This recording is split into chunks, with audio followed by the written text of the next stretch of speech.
Bienvenue dans cette nouvelle vidéo, ravi de vous retrouver. Aujourd'hui, on va parler action santé, du secteur médical de la santé. Et on va regarder tout simplement les 5 premières actions à ce niveau-là. AbbVie, Pfizer, Johnson & Johnson, CVS Health Corporation et Merck & Co. 1, 2, 3, 4, 5, c'est bon, le compte y est. On va regarder donc ces 5 premières actions. Pourquoi? Parce que d'une part, on a effectivement pas mal de personnes qui m'ont demandé si c'était toujours intéressant d'investir dans le secteur de la santé. Alors c'est toujours une question très large. Est-ce que c'est intéressant? En réalité, je suis pas mieux qu'un autre. Je ne sais pas vous dire si c'est le meilleur secteur ou pas. C'est un secteur qui est porteur, c'est un secteur qui a toujours amené, par le passé en tout cas, de beaux bénéfices. Est-ce que c'est celui le plus porteur actuellement ou le plus sécure? Très compliqué de répondre, et surtout ça va dépendre, je vous le rappelle, de vos stratégies et de vos horizons d'investissement.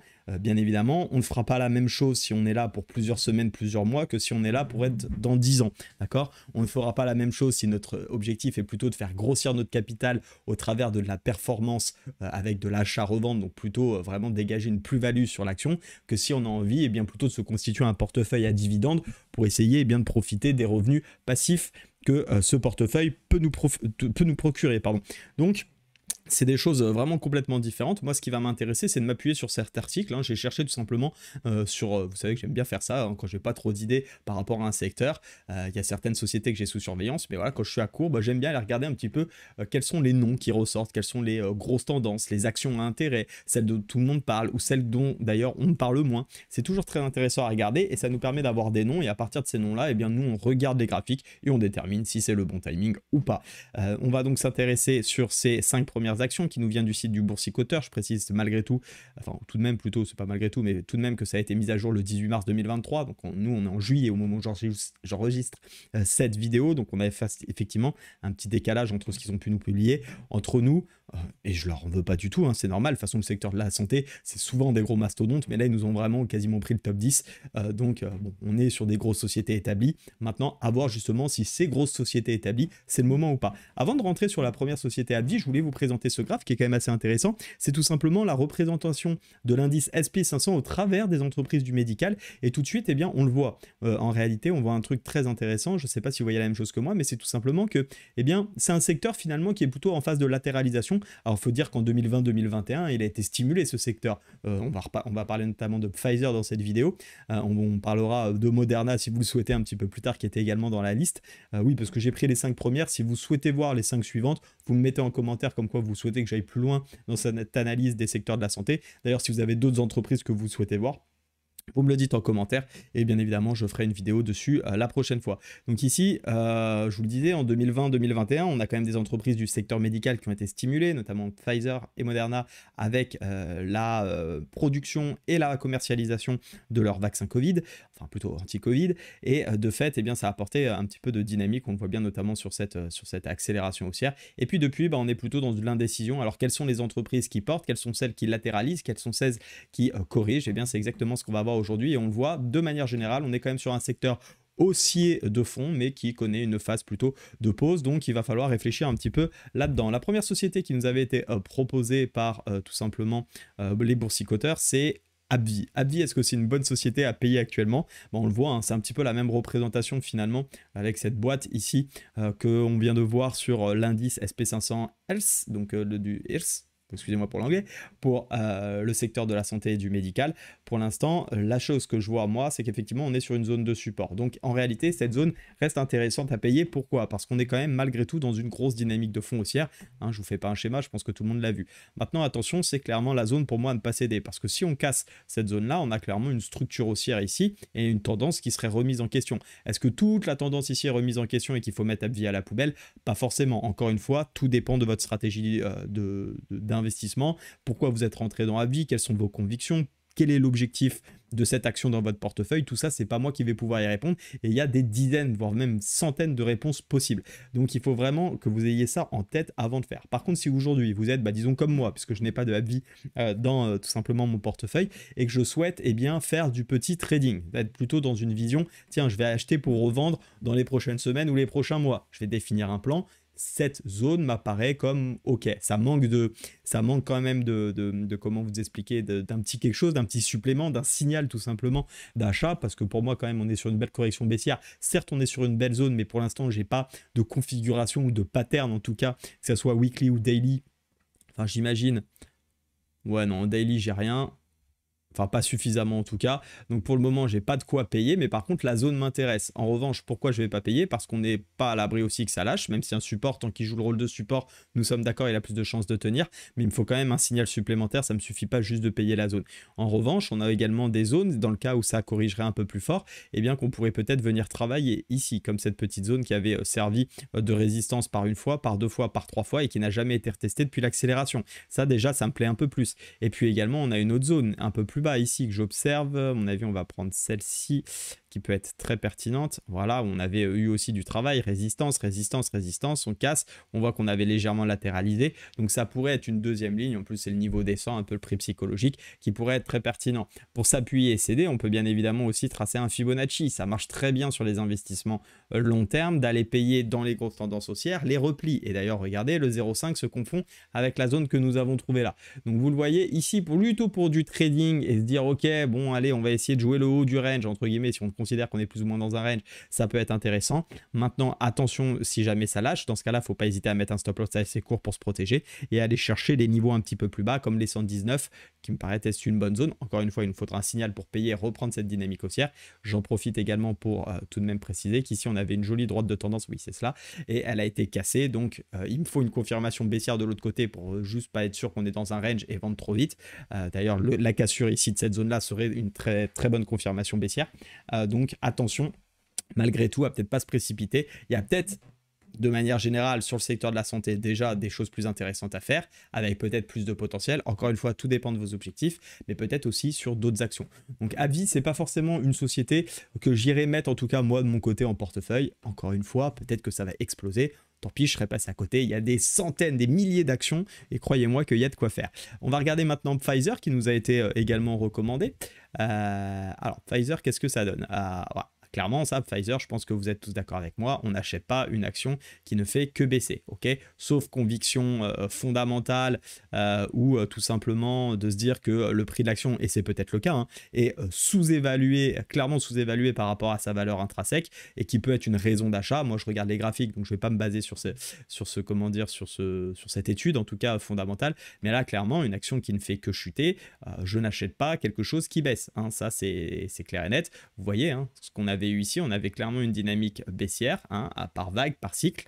Bon, bah, celui qui a essayé d'acheter en se disant bah, c'est un petit peu un meilleur prix, s'il a acheté là, bien joué, mais croyez-moi que s'il a acheté là, il y a des chances qu'il a acheté là, qu'il a acheté là, qu'il a acheté là, qu'il a acheté là, qu'il a acheté là aussi. Bref, s'il a jamais vendu, en réalité, il accumule du Pfizer, c'est très bien, mais on accumule un peu à la perte. Moi, je préfère accumuler dans les zones de phase d'accélération haussière.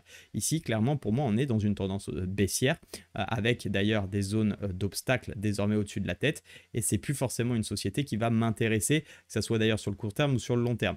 Hein, clairement, on avait ici une jolie trendline, je pense, en 3 points de contact. Alors attendez, on va pas essayer de tricher pour tricher. Je regarde juste. Bah, il y avait celle-ci en réalité, hein, avec le petit excès ici. 1, 2, 3, 4. On finit par lâcher le pullback. On casse la zone ici. Clairement, on est dans une tendance baissière. Donc là, Pfizer, c'est pas du tout intéressant. On va même pas chercher des zones d'intérêt. Alors, on pourrait éventuellement la zone d'intérêt qu'on peut identifier. Je pense que c'est celle-ci. C'est ce dernier point bas ici qui tient. D'ailleurs, je pense qu'on a cassé les 0,618 de cette action à l'œil.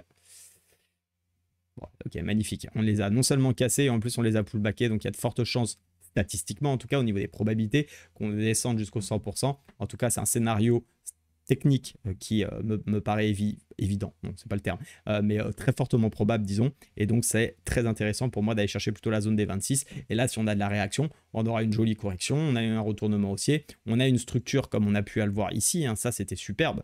Ici, je vois cette structure qu'on a eue ici. Alors, il y a eu soit cette... bon, on va pas vraiment parler d'épaule, tête-épaule, parce qu'on n'en est pas vraiment une. Mais par contre, on avait un très joli W. Hein, c'est un peu comme on a eu sur Google plus récemment. Alors, c'était pas en weekly, c'était plutôt en daily. Mais on a eu ce joli W ici. On voit que le pullback n'a pas très bien fonctionné. Mais finalement, une fois qu'on est repassé au-dessus et que de toute façon, notre dernier plus bas, ou que ce soit celui-ci ou celui-ci avait tenu, eh bien, on a pu profiter ici de la hausse. Et vous le voyez, hein, c'est beaucoup plus intéressant de s'amuser par la suite dans une tendance haussière, à tracer les niveaux de résistance, les payer quand on revient dessus en se protégeant sous les plus bas. Donc là, il y a eu un peu d'indécision, certes, mais ça a plutôt bien marché par le passé, ok, jusqu'au moment où, bien évidemment, la tendance se retourne. Et ici, la tendance s'est retournée puisqu'on a fait un plus bas, plus bas. Donc à partir de là, pour moi, il aurait fallu éviter. Bref, et puis après reprendre dans le sens où on était repassé au-dessus.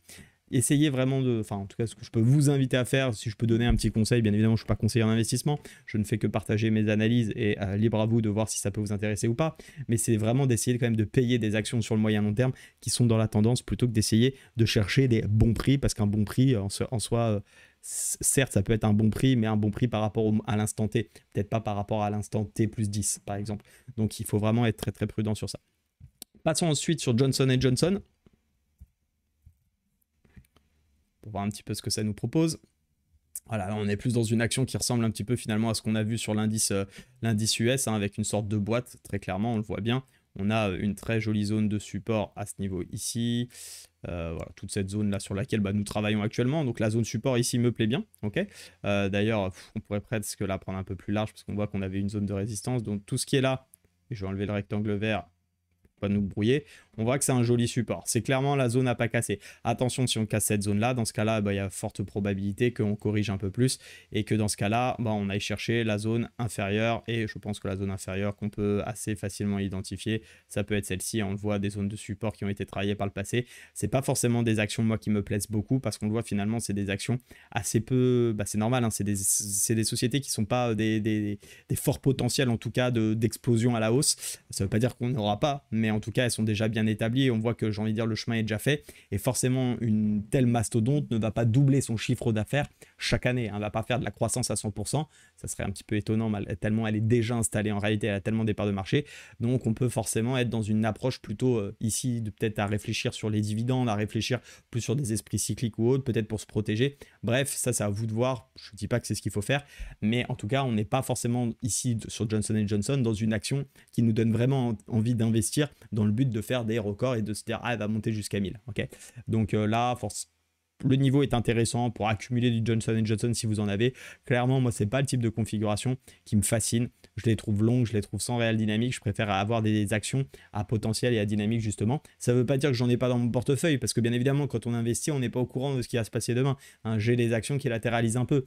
J'ai bien profité de la hausse qu'on a eue sur Total, mais actuellement, on voit bien depuis quasiment le début de l'année, on est sur une zone de fluctuation, de range, ça on peut pas deviner ce qui va se passer, mais ça n'empêche qu'on a quand même parfois des opportunités où on sent que ça peut partir plus fort. Typiquement ici, hein, on a un très joli range. À partir du moment où on cède ce range, on sait qu'on a des chances, quand il y a eu des grosses phases de latéralisation telles que celle-ci, d'avoir des accélérations. Là, pour l'instant, c'est pas le cas. D'ailleurs, c'est un petit peu le cas qu'on avait ici. Grosse phase de range ici, on a eu une belle phase d'accélération malgré tout. Bon, avec des replis, etc. Bref, je suis pas sûr que Johnson & Johnson soit la meilleure action, en tout cas, à regarder. On va sur CVS désormais. Corporation. On va effacer tous ces petits gribouillis parce qu'on ne sait pas trop ce que ça veut dire. Clairement, est-ce que c'est une action qu'on a envie d'acheter? Je vous pose la question. Moi, je vois ça. Je vois. C'est un petit peu la. Regardez, c'est un petit peu la structure qu'on avait d'ailleurs sur AbbVie. Hein, vous voyez, une tendance bien haussière. On se dit, tiens, c'est intéressant, mais sans réel signal. Finalement, on finit par lâcher. Et puis, c'est exactement ce qu'on a sur AbbVie. Hein, je ne vais pas dire de bêtises, mais. Alors ça ne veut pas dire parce que c'est ce qu'on a eu sur AbbVie que ça va forcément se produire sur CVS, mais pour autant, on voit bien la belle dynamique baissière. Donc est-ce qu'il faut acheter ici cette grosse tendance baissière? Je ne suis pas convaincu. En revanche, il y a quand même quelque chose que je suis en train d'observer, c'est que ça diverge. Est-ce que ça diverge sur un niveau? Si on en tire un peu par les cheveux, oui, on pourra toujours trouver des niveaux en réalité. Hein. Donc ici, effectivement, on voit qu'on a une zone qui avait été travaillée, on est quasiment dessus. Celui qui veut être un peu plus à se confirmer absolument qu'effectivement il a raison, on est bien sur une zone, c'est pas complètement faux aussi de mettre le trait ici. Hein. On voit que de toute façon c'est une zone comme on vient de le dire. Donc tout ça reste assez intéressant. Une petite confirmation, un petit retournement, peut-être même en daily, pour être donner un peu plus de sucre. Dessus pour avoir de l'énergie, pour avoir ce W ici qui se met en place. Du coup, figure de retournement tout simplement de cette énorme tendance baissière daily. Et là, effectivement, ça peut être intéressant de commencer à payer. Moi, payer juste ici par pure idée de se dire que c'est un bon prix, ça ne me suffit pas. Il me faut un peu plus de signal. Vous voyez, hein, typiquement ici, il y a plusieurs choses qu'on pouvait voir. On a eu une très très belle baisse ici sur CVS. Regardez, ici on a fait un énorme W, énorme figure de retournement. Bon, pour le coup, on n'est pas vraiment revenu retester la zone, dommage, mais en tout cas, on a eu une belle hausse. Et puis, on avait également eu ce W ici, hein, si on voulait vraiment retourner cette structure. Et là, pour le coup, on l'a eu, l'Eurotest, et regardez ce qu'on a pu faire par la suite. Donc je pense que ça sert à rien de se précipiter et d'essayer d'attraper finalement un couteau qui tombe ou eh bien une action qui se dit ah ça y est, ça se met en pause, parce que hein, je le rappelle, en tant qu'on ne retourne pas la tendance se poursuit X fois et se retourne une seule fois. Donc on peut très bien se mettre à ranger, donc vous allez bloquer du capital pour peut-être finalement finir par le bas. Je préfère me mettre dans des scénarios statistiques qui ont quand même plus de chances de repartir à la hausse. Donc ça c'était pour CVS, et on va finir avec Merck & Co. Merck and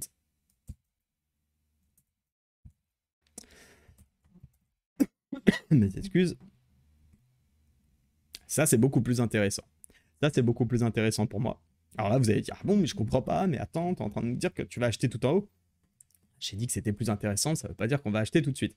Par contre, on s'aperçoit quand même qu'on a des jolies zones de consolidation hein, sur Merck & Co. Ici, on a une petite zone support qui s'est créée avec 2 points de contact, donc attention, il ne faut pas la surconsidérer non plus.